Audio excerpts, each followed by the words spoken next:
Energy थोड़ी सी down लग रही है मुझे। तो अपनी टॉक शुरू करने से पहले मैं सोच रहा हूँ कि थोड़ी एक दो ऐसे शायरी वायरी सुना दूँ। आपको इंटरेस्ट है शेर वेर सुनने में? तो यार शेर सुनने का ना एक रूल होता है। जब मैं आपसे पूछूं कि इजाज़त है, तो आप कहोगे इरशाद। और बीच में आपको कुछ अच्छा लगे तो आप वाह वाह कर सकते हो। और शेर खत्म हो जाने के बाद आप लोग को जितना अच्छा लगे उतनी ज़ोर से तालियां बजा सकते हो। आ, तो इजाज़त है? थोड़ी ज़ोर से इजाज़त है? अच्छा, यहाँ पे ब्रेकअप कितने लोगों का हो चुका है? एक बार शोर मचाओगे ब्रेकअप वाले? हाँ, तो मे बी आप लोग इससे रिलेट करो कि आ, कोई नज़ारे ऐसे ना थे जो उसके बिन देखे थे मैंने। उसके साथ अच्छे बुरे सारे दिन देखे थे मैंने। कोई नज़ारे ऐसे ना थे जो उसके बिन देखे थे मैंने। उसके साथ अच्छे बुरे सारे दिन देखे थे मैंने।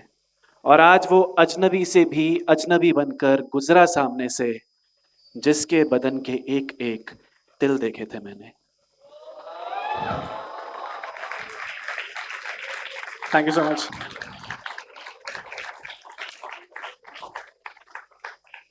तो आप, मुझे लग रहा है माहौल थोड़ा सेट हो गया है।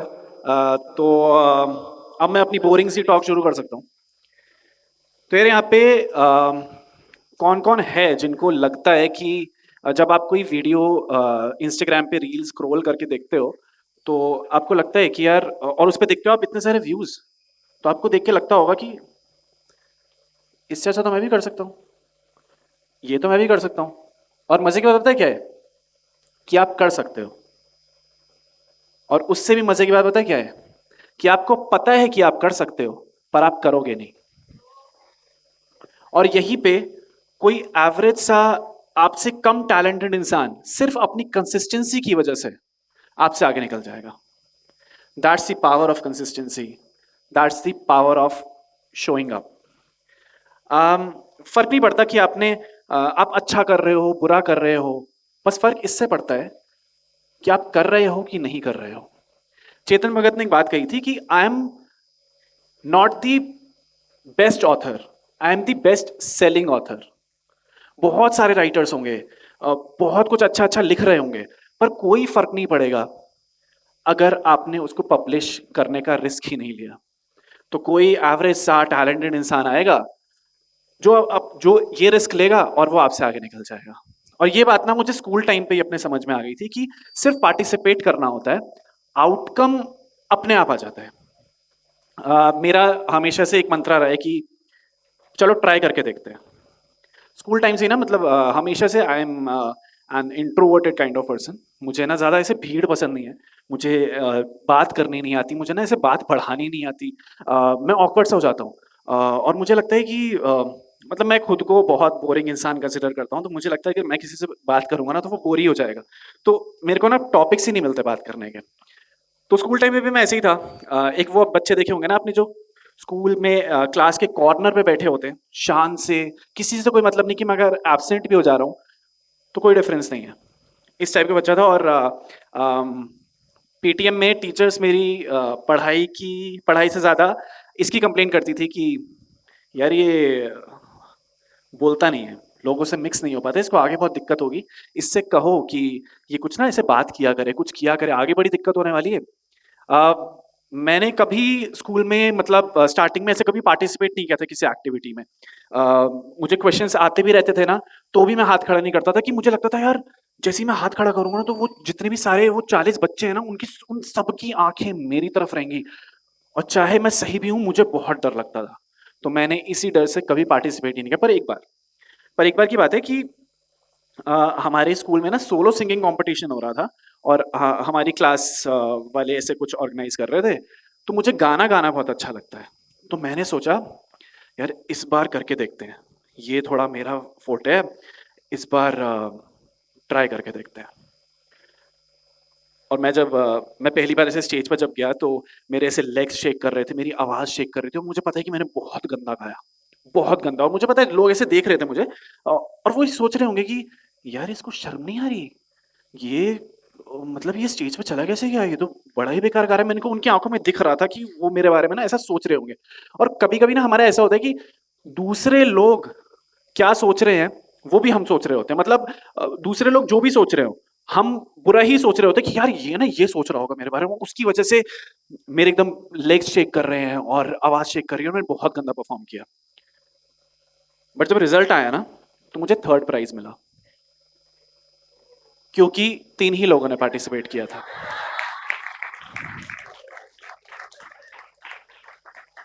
और जब मैं स्टेज पे गया ना वो प्राइज कलेक्ट करने के लिए, तब मैंने बहुत सारे लोगों की आंखों में वो देखा। वो लोग शायद रिग्रेट में थे कि यार शायद अगर हम पार्टिसिपेट कर लेते ना तो शायद से वो प्राइज हमें मिल जाता, क्योंकि इससे अच्छा तो गा ही लेते। तो तब मुझे लगा कि पार्टिसिपेशन से ना रिजल्ट अच्छा आ जाता है, मतलब कोशिश करते रहनी चाहिए, हो जाता है। तो तब से ना मैं फिर हर मैं चीज यहाँ पे मेरी जेब है तो ओके तो तब से ना मैं हर चीज ट्राई जरूर करके देखता हूँ कि लाइफ ने बहुत तोड़ने की कोशिश की है मुझे। ठीक है, मेरे कॉलेज के सेकेंड ईयर में हम फाइनेंशियल कंडीशन थोड़ी खराब हो गई थी, तो कॉलेज ना मुझे बीच में छोड़ना पड़ा। अब मैं घर पे अकेला बैठा हुआ हूँ, कुछ नहीं है करने के लिए, एकदम मतलब ऐसा डिप्रेस था कि यार कॉलेज बीच में छोड़ना पड़ रहा है पैसों की वजह से। और उस टाइम पे ना मैं अपने कमरे में ऐसे अकेला बैठा रहता था, अंधेरा सा कमरा, और ऐसे सीलिंग को देख रहा हूँ, और उस टाइम पे ऐसे बहुत सारे ऐसे ख्याल दौड़ते रहते थे। तो उस टाइम पे मैंने लिखना शुरू किया कि जो भी मेरे अंदर थॉट्स है ना उसको मैं डायरी के अंदर लिख सकूं। तो मैं लिख रहा था, लिखते लिखते फिर अ, खाली बैठा हुआ था, तो मैंने ऐसे ही नॉर्मली सोचा कि फेसबुक अकाउंट है उस पर पोस्ट कर देते हैं। पोस्ट किया मैंने फेसबुक पे। तो मेरे कुछ दोस्तों ने ना थोड़ा एक दो कमेंट्स अच्छे आ गए, तो मुझे लगा कि यार शायद मैं अच्छा लिख रहा हूँ। तो एक काम करता हूँ, इसको ना यूट्यूब, उस टाइम पे यूट्यूब भी थोड़ा चलने लग गया, तो मैंने सोचा इसको ना यूट्यूब पे थोड़ा पोस्ट करके देखता हूँ। क्योंकि मेरे अंदर इतनी हिम्मत नहीं थी कि मैं अपना फेस दिखा सकूं। तो मैंने सोचा फेस छोड़ो, सिर्फ ऑडियो डालेंगे और ऑडियो से चैनल बनाएंगे। अ, तो फिर मैंने ऐसे करना शुरू कर दिया। अब वो वीडियो किसी के पास नहीं पहुंचा, इतने कम व्यूज, 40 व्यूज 50 व्यूज क्या। और स्टार्टिंग में तो ऑब्वियसली नहीं आने वाला, और मैं कुछ ऐसा सोच भी नहीं रहा था कि यार इतने व्यूज आ जाएंगे। और मैं तो टाइम पास के लिए ही कर रहा था वैसे भी, कि लिख रहा हूँ तो डाल देता हूँ। बट अब आप सबसे छुपा सकते हो चीजें, पर रिश्तेदारों से कुछ नहीं छुपता। वो वीडियो जो किसी ने नहीं देखा वो उनके पास पहुंच गया। और एक अंकल आके मुझे समझाने लगे कि मतलब ये टाइम तो तू अपना कोई स्किल सीख, कुछ कोई स्किल सीखने में यूटिलाइज कर। ये सब ये पोइट्री पोइट्री थोड़ा ना सुनता है आज के ज़माने में। फिर कोई एक भैया है वो कहने लगे कि यार कॉमेडी वीडियोस बनाना, कॉमेडी वीडियोस बहुत चलती हैं आजकल, ये सब नहीं, ये राइटिंग वाइटिंग, हाँ ये सब कोई नहीं सुनता। एक मेरा दोस्त था, उसने मुझे बोला कि यार कुछ हो तो रहा है नहीं, मतलब फालतू में क्यों टाइम वेस्ट करे, इससे अच्छा तो ये कहीं और लगा ये टाइम। सलाह सब दे रहे थे मुझे, ये लोग मेरी अगर कॉलेज की फीस दे देते ना तो ज़्यादा बढ़िया होता। पर उस टाइम पे मेरे पास कुछ था नहीं बोलने के लिए, तो मैं हंस देता था। और लेकिन मैंने इनकी बात सुन के रुका नहीं, पोएट्री वीडियो जैसे डालना, क्योंकि क्या ही है, कोई देख तो रहे नहीं, फिर भी डाल देते हैं, ठीक है। पोएट्री वीडियोस डालना ऐसे शुरू मेरा कंटिन्यू था। फिर उसके बाद अब क्योंकि मैं पोएट्री से रिलेटेड काम कर रहा था, सब कुछ पोएट्री पोएट्री हो रहा था, तो गूगल के एल्गोरिथम ने मुझे मेरे आसपास जो ओपन माइक हो रहे हैं वो सजेस्ट करना शुरू कर दिया। अब आज तक इससे पहले मैंने कभी भी अपना लिखा हुआ कुछ परफॉर्म नहीं किया था कभी भी, तो मुझे कॉन्फिडेंस नहीं था अपने ऊपर, तभी इसलिए मैं अपना फेस भी नहीं दिखाता था। बट मैंने सोचा कि यार अपॉर्चुनिटी खुद चल के आई है, ट्राई करके देखते हैं। मैंने रजिस्टर कर दिया, 36 पार्टिसिपेंट्स थे। मैंने रजिस्टर कर दिया। अब मैंने अपना 5 मिनट का पीस तैयार करके गया था, क्योंकि स्लॉट 5 मिनट का था। बट वहां पे ना थोड़े प्रोफेशनल टाइप के लोग आए हुए थे, तो वो इतना बढ़िया बढ़िया ऐसा सब बोल रहे थे ना, ऐसे उस पर इतनी तालियां वालियां हो रही थी। तो मैं डर गया कि यार मैं तो इतना बेसिक सा लिख कर आया हूँ, इतना बेसिक सा पीस मेरा कौन सुनेगा इनके सामने।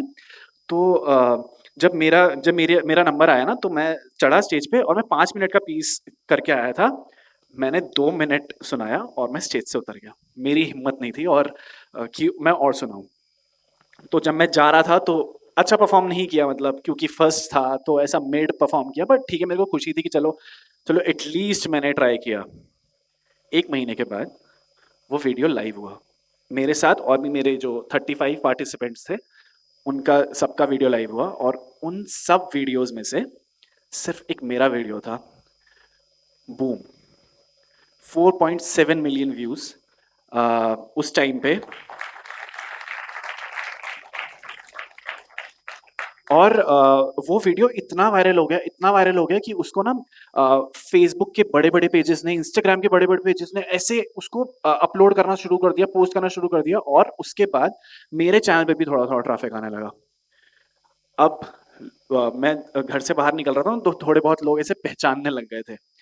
तो और फिर वो अंकल आए एक बार, वो क्या था ना कि जो जिन्होंने बोला था कि यार कहीं और स्किल्स अपनी यूटिलाइज करना, ये वो। तो एक बार ना उनका मेरे पास कॉल आया, और उन्होंने बोला यार आभाष, एक बार इनसे बात करेगा क्या? मैंने कहा कौन है? अरे ये मान नहीं रहे कि मैं तेरा अंकल हूँ, इससे बात करना। तो फिर उन्होंने मेरी बात करवाई, क्योंकि वो मान नहीं रहा था, वो बंदा उनका कलीग मान नहीं रहा था कि ये मतलब मेरे से रिलेटेड है। तो उन्होंने मेरे से बात कराई, और वो जो फ्रेंड था जो बोल रहा था यार तेरा तो कुछ हो ही नहीं रहा, टाइम पास ये वो, उसने बोला यार शाउट आउट दे देगा क्या? फिर ऐसे ही मेरा यूट्यूब वगैरह का चल रहा था, तो अब मेरे अंदर गाने का भी कीड़ा है, ठीक है। तो मैंने सोचा यार अब गाना भी गाऊं क्या, गाना गा के देखूं क्या। बट मेरे को पता नहीं था कैसे क्या होता है कुछ ये वो। तो मैंने इधर उधर से थोड़ा देखा, और फिर मैंने अपना सॉन्ग रिकॉर्ड किया। मैंने सोचा चलो ट्राई करके देखते हैं। तो मेरा फर्स्ट सॉन्ग था, उसको स्पॉटिफाई पे मैंने डाला, और वो चल गया स्पॉटिफाई पे, उस पर 1.1 मिलियन स्ट्रीम्स हो गए।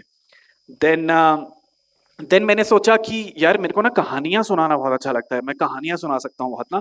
मेरे को ऐसे लोग बोलते थे कि तू जब बात भी करता है ना तो लगता है कि कोई गा रहा है, कोई स्टोरी सुना रहा है। तो मैंने सोचा कि ऑडियो स्टोरीज का स्टार्ट करते हैं। कुछ नहीं था, बस अपना फोन से रिकॉर्ड किया, एंड मैंने स्पॉटिफाई पे अपलोड करना शुरू कर दिया।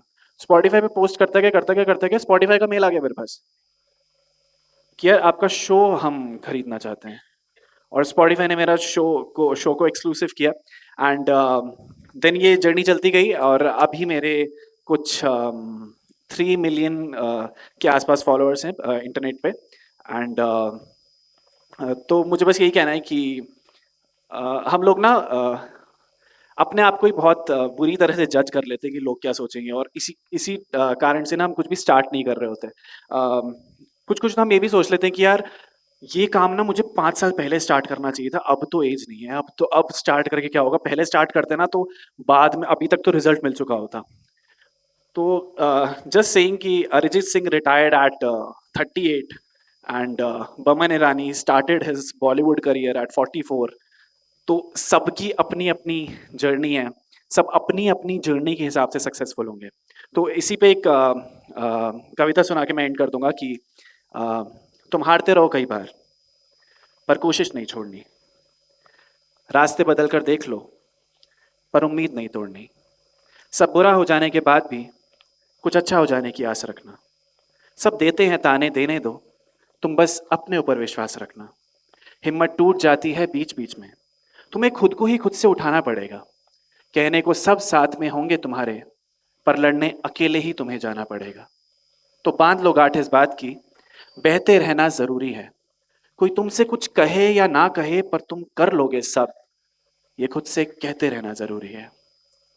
तो अब जब आपको क्लास के किसी कोने पे एक शांत सा बच्चा दिखे, कोई बोरिंग सा इंट्रोवर्टेड इंसान दिखे, तो समझ जाना कि उसके अंदर बहुत कहानियां उमड़ रही है, और एक दिन वो ऐसा फटेगा कि उसकी कहानियां सब सुनेंगे।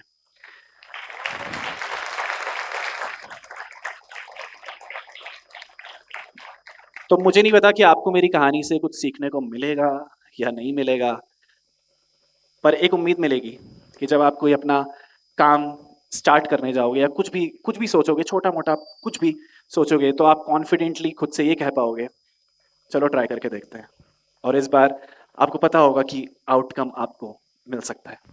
Thank you so much, you are the lovely audience. Thank you.